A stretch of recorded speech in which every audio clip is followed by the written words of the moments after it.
Shalom, call Lime La, Yahweh, Bahashim Yahushai, Bahashim Ka'akwadash, the honors to the elders and the apostles of Great Millstone, Shalom to Akim in the faith, doing the work in truth and sincerity. Lord, when this lesson is edifying and straight to the point, the title of this lesson is going to be pinch will turn into a stab, because right now, Babylon the Great is in the pinch. Everybody being pinched, man. And they're going to be pinched so much that it's going to create wounds, man. I'm spiritually, metaphorically speaking. Because it says this title, Americans need an extra $11,400 today just to afford the basics. And we talking about the basics, man. And these people ain't lying, man. You might feel it in your day-to-day life depending on your financial situation. Who knows? A lot of people in America, we live check to check. A lot of people, when it says to afford the basics, they're talking about bills, man. You have to understand, the common person, the average Joe Schmo in America doesn't have money. Like, when I say doesn't have money, like, literally doesn't have money. They can have $400 in their bank account or $3,000. They don't have money. What I mean by that is they have so much debt. There's so many random ways to fall in debt in Babylon the Great. A car loan payment, a bank loan payment, a house mortgage loan, however that works, payment. What's another way to fall back into debt? Student loan. Yeah, pon cablo. Allonge-le. C'est là qui est. Ponton.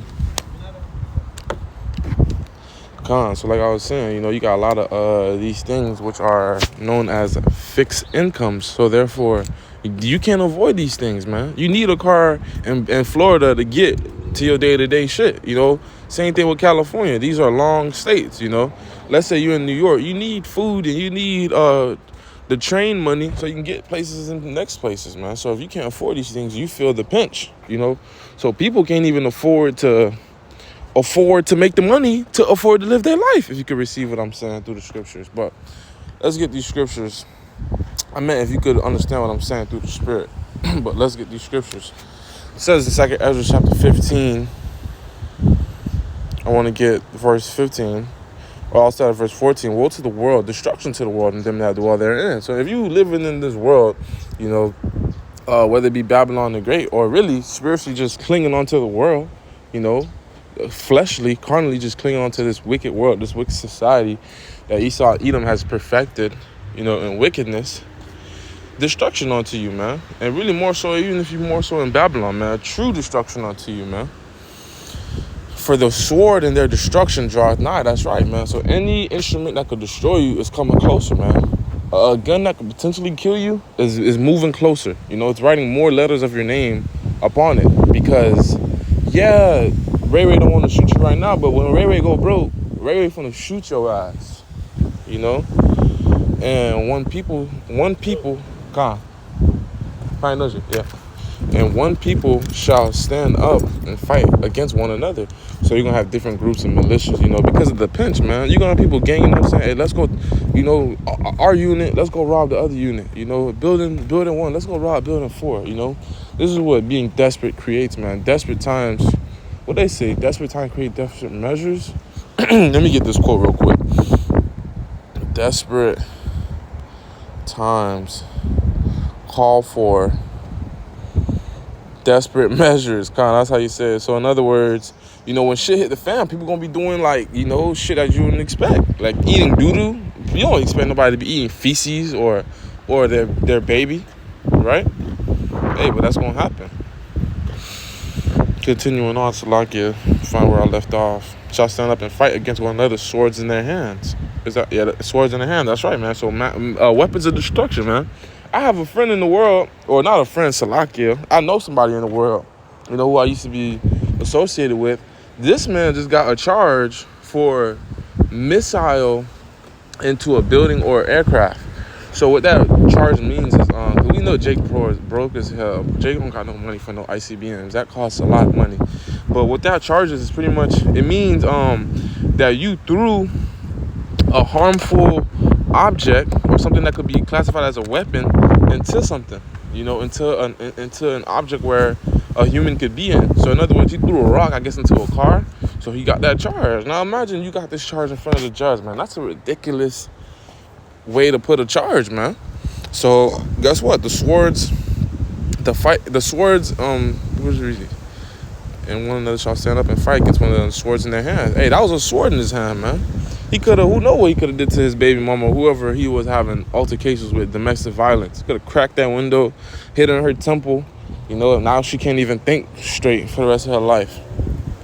Verse 16, for there shall be sedition among men, invading one another. They shall not regard their kings nor princes. In the course of their actions shall stand in their power. A man shall desire to go into a city and shall not be able to, because you're gonna have border patrols. You're gonna have people that's blocking off certain places. Like if you pay attention to transportation outside of America, when you're like in the middle of nowhere is usually when it gets dangerous, because if you're on a narrow road, right? Let's say like you can't just get off the road and just go somewhere else off the road. Like you just have to stick on the road so you get to your destination. So if your car break down, you fuck. But long story short, what a lot of rebels will do, they'll put something in the middle of the road, so therefore the truck has to come into a breaking point so it doesn't injure itself or the truck. And guess what? They'll rob the truck. They'll rob the truck driver of his goods. They might let the truck driver go and leave the goods, or take the truck, leave the truck driver alive, or just unalive the truck driver and take the goods and the truck. So there's a lot of ways, that wicked men go about their ways, man. And there's a lot of ways that these demonic spirits will ramp up upon these people. I want to bring this out real quick. 2 Ezra chapter 16, verse 19. Behold, famine and plague, tribulation and anguish are sent as scourges for amendment. So these things that are the Lord about to send, like these weapons, pretty much everything that's about to make people uncomfortable, it's so people could change their ways, man. It's so people are no longer wicked, man. That's why the Lord's about to hit people with fire the way he is, because everyone has been so wicked, and it has to be for a change, man. You can't allow this shit to keep happening. When the drug dealers are running rampant in your streets and fentanyl's killing everybody, what does the judge do? They implement laws, and then they implement consequences, and they act upon them. And guess what? The streets get cleaned up. The streets are safer for your kids to roam around, and this, that, and the third. So that's what the Lord is doing, man. He's cleaning this place up, man. The Lord is like a federal agent. Not liking him to Esau, but I'm saying, he's that master agent that's about to, pretty much decimate everybody and correct everything, man. The ultimate judge and ruler. But for all these things, they shall not turn their wickedness, nor always be mindful of the scourges. That's right. So that's why the Lord's about to hit it so hard, because these people are still going to be ignorant. They're still going to be hard-headed and stiff-necked, man. These people are still going to be being demons.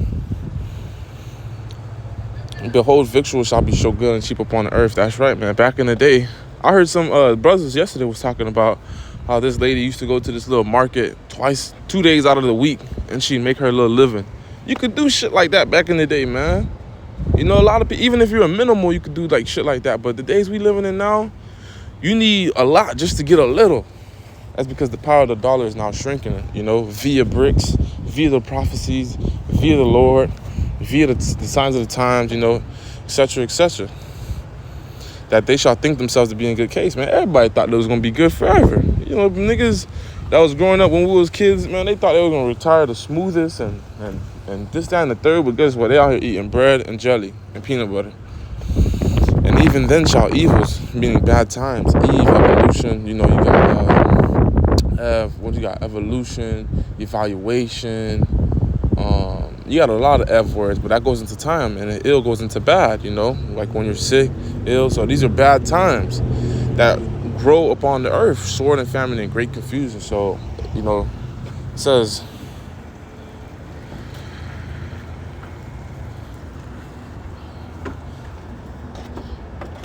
bear with me. Times are going to get worse. This is one of the main reasons why times are going to get worse. Iniquity shall abound. Dale-nous aller là, bon me déminer.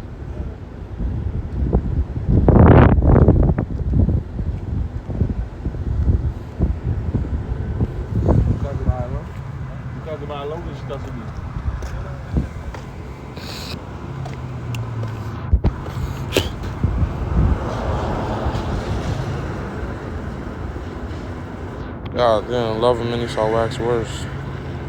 No, it's Matthew Kahn.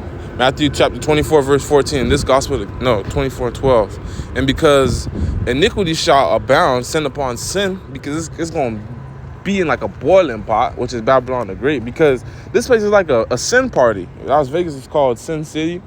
This place is a place like where when you get off the plane, there's nothing you can't do.